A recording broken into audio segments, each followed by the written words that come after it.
O nosso estilo conversa com a UBM, que é a União Brasileira de Mulheres. Essa união existe desde 1988. Ela é composta por mulheres que reivindicam, antes de tudo, a condição de igualdade de gênero e também um pouco mais das políticas públicas voltadas para o universo feminino. Tem comigo a Bárbara Hora, que também está na coordenação da UMB, também Luciana Gonçalves e também a Osana Simões. Ambas vão falar um pouco mais da UBM, que é a União Brasileira de Mulheres, e um pouco da participação dela na sociedade atual. Tudo bem com vocês, né? Tudo jóia.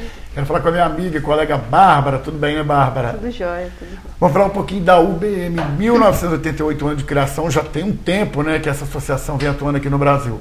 Já tem uma caminhada, né, no Brasil muito grande, porque surgiu a partir do momento que a gente viu que era necessário as mulheres se organizarem para reivindicar alguns direitos, entendeu? Porque se a gente pegar a história no Brasil da questão do voto, da questão de inserção no mercado de trabalho, entre vários outros direitos, a gente percebeu que a gente tinha muita demanda, mas pouca organização de mulheres, né? E aí, em 1988, foi fundada a UBM, que foi trazida para os estados, né? E como a gente tem as coordenações nacionais, as coordenações estaduais e coordenação municipal. É impressionante que até hoje, né, Bárbara, o número ainda de posicionamento, de ocupação das mulheres, no geral da política, ainda baixo. Tanto é que existe uma lei que prevê 30% de ocupação, mesmo assim é difícil atingir, né? Sim. Porque na verdade ainda tem um problema, né, Alfredo? A mulher tem muita questão da sensibilidade do cuidar. Então até nos espaços políticos, às vezes, em vez da mulher disputar, a mulher abre para o companheiro, para o filho, para o irmão, porque é a questão da criação, né? Quando a gente pega, até na família, a gente pega uma criança, tem um menino ou uma menina, a gente mesmo, infelizmente, os pais refletem o seguinte: olha, você tem que cuidar do seu irmão, se a menina é maior.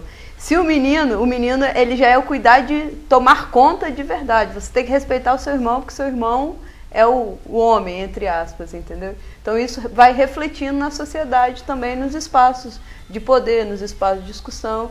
Mas é importante lembrar também que como existiu uma campanha de lugar de mulher na política para ampliar os espaços, né? Na época, em 2000, de 2000 para cá, essa campanha foi muito forte. E aí algumas mulheres questionaram porque não gostam dos espaços políticos. Então, assim, a gente tem uma campanha que é lugar de mulher onde ela quiser. Que a mulher não precisa ser só nos espaços públicos, né, da questão política, mas pode ser dentro das empresas, dentro de vários outros setores, né, na sala de aula, na direção de escola. Ou seja, né, a mulher pode ocupar realmente posições em vários setores, você me colocou, da sociedade, sem discriminação, porque essa coisa da discriminação é muito séria, né, Bárbara, hoje em dia, e existe ainda uma discriminação salarial, acima de tudo, em relação à mesma posição da mulher em relação ao homem numa empresa, né? Sim. As mulheres chegam a receber 40% a menos do que os homens nas grandes multinacionais. Isso não tem uma explicação lógica, né? Não tem explicação lógica.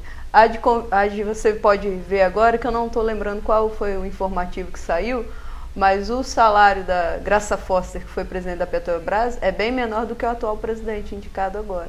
Quer dizer, a coisa permanece ainda. Vamos conversar um pouquinho com a Luciana também, Gonçalves, tudo bem, né? Tudo jóia, Alfredo. Falar um pouquinho da importância da UBM hoje, né? Dando essa sustentação às mulheres, vocês que são mulheres ativas, né? Participantes, atuantes. É importante ter uma união brasileira de mulheres assim, unidas, né? É verdade, Alfredo. O que a gente percebe é que a mulher nunca tem vez, nunca tem voz. Inclusive, ela é usada nos partidos para poder dar quantidade, para poder lançar os candidatos. Então, a gente nos sente assim muito usadas. E nós decidimos mudar essa história. Porque eu acho o seguinte, que o que o homem faz, nós podemos fazer. Então isso, se a gente começar a inculcar na cabeça das mulheres isso, do potencial da mulher, ela parar de ser submissa, e não melhor, mas ser igual ao homem, eu acredito que a gente já vai ter um avanço muito grande. Eu acredito até que a gente já está tendo esse avanço, porque a gente já está sendo vista com outros olhos, até porque hoje no Brasil a presidente é mulher. Então todo mundo falava, ninguém não vai colocar lá. Colocou. Se está dando certo ou não, não é a questão. A questão é o seguinte, que ela chegou lá. A mulher tem seu espaço, a mulher tem que aprender a brigar por esse espaço e quando ela for agredida, quando ela for violada, seja lá de que meio for, ela tem que reagir, porque nós temos direito. Olha só, você falando, né, a gente pensa um pouco no sentido mesmo da mulher enquanto gênero, né? É importante lembrar isso, não é mulher de bandeiras ou na política, ou seja, que for, né, Bárbara? É a mulher enquanto gênero realmente sendo respeitada na plenitude do seu gênero, né? Com a sua forma, né, do seu jeito de fazer as coisas, porque tem muita gente que fala assim, igual tem a música, né, mulher é um sexo frágil, mas que é besteira absurda, né, do Benito de Paula. É mais ou menos isso, né? Que sempre colocaram a gente nessa questão, a mulher não pode ir na rua porque é frágil, né? E a gente brinca até que se o homem tivesse a possibilidade de gerar uma criança e ter um parto normal, não imagino como seria, né? Porque às vezes o homem pega uma gripe e fica mal por aquele tempo.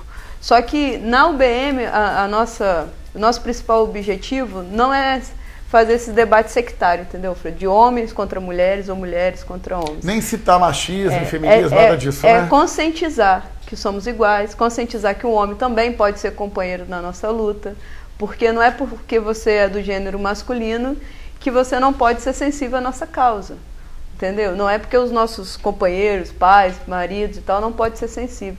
Porque é de convir, quando a gente fala assim, não existe machismo no Brasil, é uma enganação, a mesma coisa de falar que não existe racismo, né? Porque a gente vê em vários lugares, várias brincadeiras, várias falas machistas. A gente vê agressões mesmo descaradas como as atrizes, né? Thaís Araújo, né? Cris Viana, agora mais recentemente a outra que foi atacada pelas redes sociais, quer dizer, é descarado o negócio, né? Ninguém respeita as redes sociais que qualquer um entra e lê, né? No Profissão Repórter mesmo, dessa semana, passou a questão da menina que foi agredida porque do cabelo dela, que eles foram falar sobre violência contra a mulher. Foi um repórter negro, o cara falou que realmente ia continuar com as ofensas virtuais e tal, e na foto dela ele colocou todo o preconceito dele ali, né, dizendo que negro tinha que morrer, aqueles negócios inacreditáveis, né? E aí a gente tem hoje a lei do feminicídio, que eu não sei se você acompanhou, mas a discussão da lei era muito isso. Muitos homens matam as mulheres pelo simples fato de ser mulher. Isso é caracterizado quando a violência desfigura a mulher, quando mutila as partes que têm características nossas, né, que são seios e tal. E tem muito caso desse tipo de violência. Aqui no Espírito Santo teve a menina que teve o cabelo retirado. Tem um termo que fala, mas ela teve todo o cabelo retirado antes de ser assassinada. Ou seja, é realmente essa violência contra o gênero mulher, né? Contra o gênero feminino. É impressionante isso, né?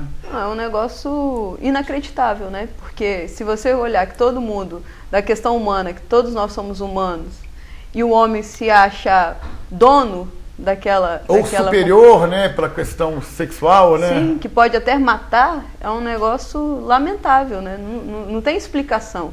Então, assim, a lei do feminicídio trata isso e é muito importante a gente fortalecer esse tipo de atitude, entendeu? Com certeza fortalecer, a gente entender, né, que o ser humano, quando foi criado a toda a sua verdadeira semelhança, né, a Deus, ele foi justamente na sua verdadeira semelhança. Então não teve distinção, né? Essa distinção de gênero realmente masculino e feminino é para procriação e não para disputar ideias, inteligência, espaço e muito mais, né? Pena que a sociedade, o ser humano, ainda entende que existe uma disputa e uma superioridade, mas na realidade tem uma condição de igualdade que difere apenas o sexo e na sua melhor das intenções, né, leva para a procriação e permanência da nossa raça, que é a raça humana.